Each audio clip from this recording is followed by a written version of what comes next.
بصارت کے حوالے سے کوئی ایسی دعا، کوئی ایسا وظیفہ. آج کل ہم یہ دیکھتے ہیں کہ چھوٹے چھوٹے کم عمر بچوں کے بھی کبھی کبھی پرابلم بھی آتی ہے کہ آئی سائٹ ویک ہو جاتی ہے. آئی سائٹ کو محفوظ کرنے کے لیے کوئی طریقہ ہے شریعت میں یا نہیں؟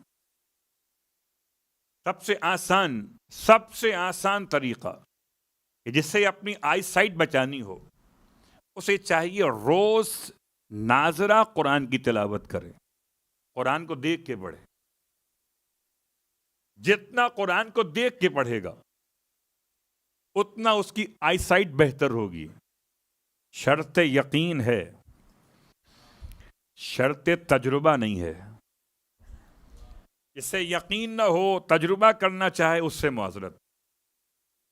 اگر یقین ہے کہ یہ کلام خدا ہے تو یہ آیت خدا ہے. اور آیت خدا جب کتاب خدا سے ملے گی تو نور خدا ہی تو ہوگا. اور بعض لوگوں کے لیے مسئلہ یہ کہتے ہیں کوئی ایسی دعا بتائیں جس کو ہم پڑھ کے دم کر لیں. کچھ ہے مسئلے لوگوں کے، وہ دم درود پہ بہت یقین رکھتے ہیں.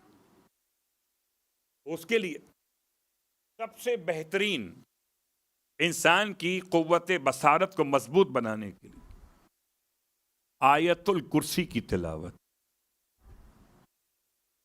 اور خاص طور سے اگر کر سکیں تو عشاء کی نماز کے بعد. عشاء کی نماز کے بعد قوت بصارت کے لیے، آنکھوں کی بینائی کی کمزوری دور کرنے کے لیے چاہیے کہ آیت الکرسی تلاوت کی جائے. اب جب آیت الکرسی میں نے کہا تو آپ کے ذہن میں سوال آیا کہ کہاں تک؟ بھئی جہاں نام علی وہاں علی والوں کا کام پورا ہو گیا. یعنی آیت الکرسی کے دو حصے، ایک ہم فیہا خالدون تک ہے اور ایک علی العظیم تک ہے. جب کسی روایت میں بیان کیا گیا ہو کہ ہم فیہا خالدون تک پڑھیے تو وہاں تک پڑھیے، اور اگر بیان نہ کیا گیا ہو، صرف آیت الکرسی لکھا ہوا ہو، تو پھر علی العظیم تک پڑھیے. آسان کر دیا آپ کے لیے. شروع کیجیے اللہ سے، اللہ لا الہ الا هو الحی القیوم. شروع اللہ سے، مکمل عظیم پر علی کے ساتھ. صلوات پڑھیں محمد و آل محمد.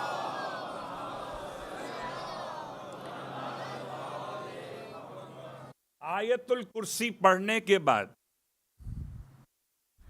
اوعیذو، میں پناہ میں دیتا ہوں، نور بصری، اپنی آنکھوں کی روشنی کو. اوعیذو، میں پناہ میں دیتا ہوں، نور بصری، اپنی آنکھوں کی روشنی کو، بنور اللہ الذی لا یطفیٰ، خدا کے ایسے نور کی طرف اسے کبھی بجھایا نہیں جا سکے گا.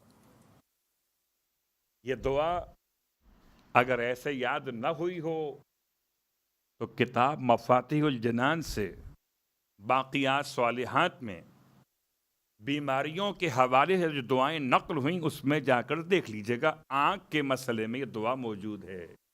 اوعیذو نور بصری بنور اللہ الذی لا یطفیٰ. اس کے ساتھ ساتھ اگر دعائے نور اپنے مقام پر، آیت نور قرآن مجید کے اندر اپنے مقام پر آیت نور کو لکھ کر اگر اسے پانی سے اس طرح دھو لیا جائے برتن کو اور پھر آنکھوں میں لگایا جائے تو خدا نور پر نور عطا کر دیتا ہے. لیکن میں سمجھتا ہوں کہ تمام باتیں اپنے مقام پر، لیکن آغا عبد الکریم الحائری بصارت کمزور ہو گئی. کیا کیا آپ نے؟ بہت عظیم شخصیت، حوزہ علمیہ قم کے مؤسس، بنیاد رکھنے والے، اپنی آنکھوں کا علاج کیسے کیا کہ جہاں حسین کے ماتم گزار ماتم کرتے ہوئے جا رہے تھے، ان کے قدموں کے نیچے کی خاک لے کر آنکھوں میں لگا لی. اللہ اکبر.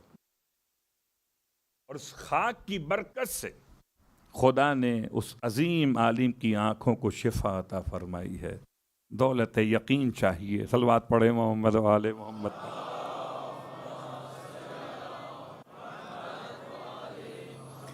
ورنہ مسلسل پڑھتے رہے فَجْعَلْنَاهُ سَمِيًّا بَصِيرًا فَجْعَلْنَاهُ سَمِيًّا بَصِيرًا، پڑھتے رہے مسلسل جتنا ٹائم ملے. اس سے آپ کی آنکھیں انشاءاللہ ہمیشہ بہترین انداز سے باقی رہیں گی، آپ دیکھ سکیں گے.